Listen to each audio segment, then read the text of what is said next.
Welcome to Arjun IT technology. నా పేరు వంశీకృష్ణ.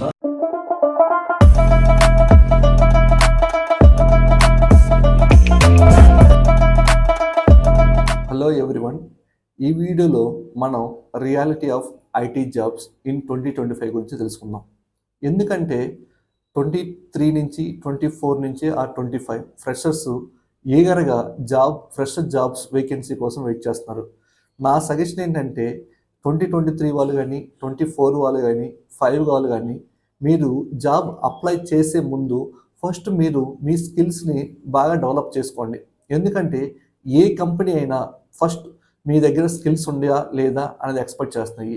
కాబట్టి మీరు కోర్స్ నేర్చుకున్నప్పుడు కానీ లేదా కోర్స్ నేర్చుకోవాల్సిన కానీ జాబ్ అప్లై చేసే ముందు మీ స్కిల్స్ బాగా అప్లై చేసుకొని మీరు ఇంటర్వ్యూకి వెళ్తే తొందరగా ఇంటర్వ్యూ మీరు క్రాక్ చేసే ఛాన్సెస్ ఉంది.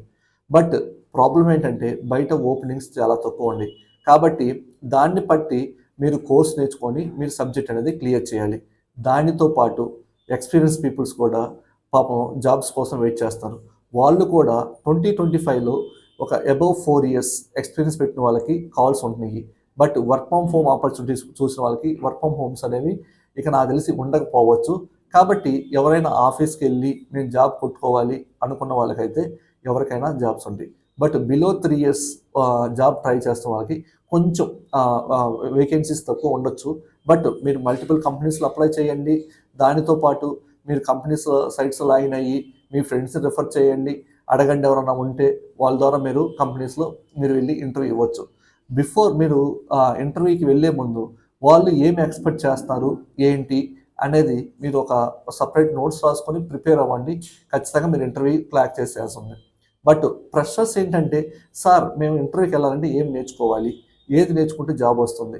కాబట్టి ఫ్రెషర్స్ అనేవాళ్ళు జాబ్ ఖచ్చితంగా కొట్టాలంటే ఏ కంపెనీ అయినా, ఏ ఎంఎన్సీ కంపెనీస్ అయినా, స్మాల్ కంపెనీ అయినా, సర్వీస్ బేస్డ్ కంపెనీ అయినా, ప్రొడక్ట్ బేస్డ్ కంపెనీ అయినా, దేర్ ఎక్స్పెక్టింగ్ వాళ్ళు మన నుంచి ఎక్స్పెక్ట్ చేసేది అంటే ప్రోగ్రామింగ్ స్కిల్స్ నీ దగ్గర ఎలా ఉన్నాయి, నువ్వు ఎలా కోడింగ్ రాస్తున్నావు, నీ ఆలోచన విధానం ఎలా ఉంది అనేది వాళ్ళు చెక్ చేస్తారు.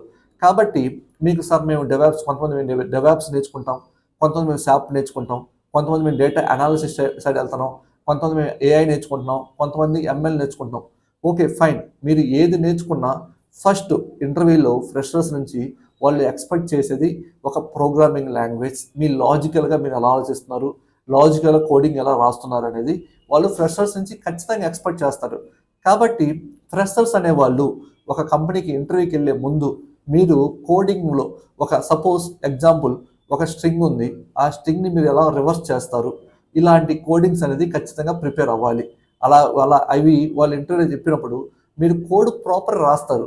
రాసిన కోడ్ని మీరు లైన్ బై లైన్ ఎక్స్ప్లెయిన్ చేయాలి. అలా చేసినప్పుడే వాళ్ళకి మీరు ఏం లైన్ ఎందుకు ఈ లైన్ ఆఫ్ కోడ్ ఎందుకు రాశారు ఏంటి అనేది క్లారిటీగా వాళ్ళకి అర్థమవుతుంది.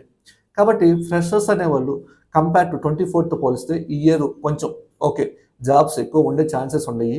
ఫస్ట్ ఆఫ్ ఆల్ మీరు చేయాల్సిన థింగ్స్ ఏంటంటే మీరు సబ్జెక్ట్ ప్రాపర్గా నేర్చుకొని లాజికల్ థింగ్స్ నేర్చుకున్న తర్వాత మీరు కంపెనీస్ సైట్స్లోకి వెళ్ళి అప్లై చేయండి. ఏంటంటే ఇప్పుడు కాగ్నిజెంట్ కానీ, హెచ్సిఎల్ కానీ, టీసీఎస్ కానీ, విప్రో కానీ, ఇన్ఫోసిస్లో కానీ ఓపెనింగ్స్ ఉంది. మీరు ఆ సైట్స్లోకి వెళ్ళి ఆ సైట్స్లో లాగిన్ అయ్యి వాళ్ళ పోర్టల్లో మీరు అప్లై చేయొచ్చు. మీరు ఒక 10 కంపెనీస్ అప్లై చేసేసి సార్ మాకు జాబ్స్ కాల్స్ రావట్లేదు, మేము ఏం చేయాలి అలా అంటున్నారు. మీరు అలాంటప్పుడు మీరు ఏం చేయాల్సిందంటే 1, 2, 3 కంపెనీలు కదండి, మీరు హ్యూజ్ కంపెనీస్కి అప్లై చేయాలి. దానితో పాటు మీ ఫ్రెండ్స్తో కాంటాక్ట్ అయ్యి, అంటే మీ సీనియర్స్తో కానీ, మీ రిలేటివ్స్తో కానీ ఎవరితోటైనా మీరు కాంటాక్ట్ అయ్యి వాళ్ళకి ఏమైనా జాబ్ ఓపెనింగ్స్ ఉన్నాయా, ఉంటే రిఫర్ చేయండి. ఓకే కంపెనీలో ఫ్రెషర్స్ ఏమి ఎక్స్పెక్ట్ చేస్తున్నారు, ఇవన్నీ మీరు వాళ్ళని అడగచ్చు. కాబట్టి ఫ్రెషర్స్ కానీ ఎక్స్పీరియన్స్ కానీ నా పర్సనల్ సజెషన్ ఏంటంటే ఇప్పుడు ఒకప్పటిలాగా మీకు ఇంటర్వ్యూ ఉండడం లేదు. దానితో పాటు ఇంటర్వ్యూ కూడా చాలా టఫ్గా జరుగుతుంది. మీరు ఇంటర్వ్యూ క్లియర్ చేయాలంటే ఫస్ట్ మీ దగ్గర సబ్జెక్ట్ ఉండాలి. ఒకప్పటిలాగా మేము ఏదో పై నేర్చుకొని వెళ్ళేసి ఇంటర్వ్యూ కొట్టేస్తాము, మా దగ్గర సబ్జెక్ట్ రాకపోయినా పర్లేదు లోపల మా హెల్ప్ చేస్తున్నారు అంటే ఇప్పుడు కుదరట్లేదు. ఎందుకంటే 2024 తర్వాత 2024 బిఫోర్ అన్నట్టు ఇంటర్వ్యూస్ ఉంది. 2024 బిఫోర్ మనకి ఇంటర్వ్యూస్ ఒక రకంగా జరిగాయి. ఇప్పుడు 25 నుంచి ఇంటర్వ్యూస్ అనేది వాళ్ళు ప్రాపర్ ఫార్మాట్ చేంజెస్ చేశారు. అంటే 2-3 రౌండ్స్ ఇంటర్వ్యూస్ తీసుకొని వాటిల్లో క్యాండిడేట్ని బెస్ట్ తీసుకుంటారు. కాబట్టి మీరు ఎంఎన్సీ కంపెనీకి అయిపోయినా ఫస్ట్ రౌండ్ ఆఫ్ ఇంటర్వ్యూ చేసి ఓకే వాళ్ళు సెలెక్ట్ అని చెప్పారు, మళ్ళీ నాకు కాల్స్ రావట్లేదు, ఇలాంటి ప్రాబ్లమ్స్ ఎందుకంటే మీకంటే బెటర్ క్యాండిడేట్ వాళ్ళు దొరికొండొచ్చు. కాబట్టి మీరు వాళ్ళకంటే బెటర్గా పర్ఫామ్ చేయాలి అనుకుంటే మీరు ఎక్కువ సబ్జెక్ట్ ఫోకస్ చేసి తర్వాత కంపెనీస్ అనేది అప్లై చేయండి. కాబట్టి మీకు ఎప్పటికైనా ఫ్యూచర్ ఉంటుంది. మీరు ఓన్గా వర్క్ చేసుకోగలరు, మీరు ఓన్గా సర్వే అవ్వగలరు. అలా కాకుండా నేను ఒకరి మీద డిపెండ్ అవుతాను, ఒకరి నుంచి ఏదో ఎక్స్పెక్ట్ చేసి నేను కంపెనీస్ జాయిన్ అవుతాను అంటే అది మీరు ఎక్కువ కాలం ఐటీలో మీరు ఉండలేరు. కాబట్టి ఎవరు అది సీనియర్స్ అవని, ఫ్రెషర్స్ అవని, ప్రతి ఒక్కరికి నా బెస్ట్ సజెషన్ ఏంటంటే focus on your subject. Then you can ask your relatives or మీ colleagues or friends any openings is there for వాళ్ళ వర్క్ చేస్తున్న కంపెనీస్లో కానీ ఎక్కడైనా ఉంటే వాళ్ళని కమ్యూనికేట్ అయ్యి దానితో పాటు కంపెనీ పోర్టల్లో లాగిన్ అయ్యి మీరు రెజ్యూమ్స్ అప్లై చేస్తే వాళ్ళు మీకు కాల్ చేసే ఛాన్సెస్ ఉంటాయి. Thank you.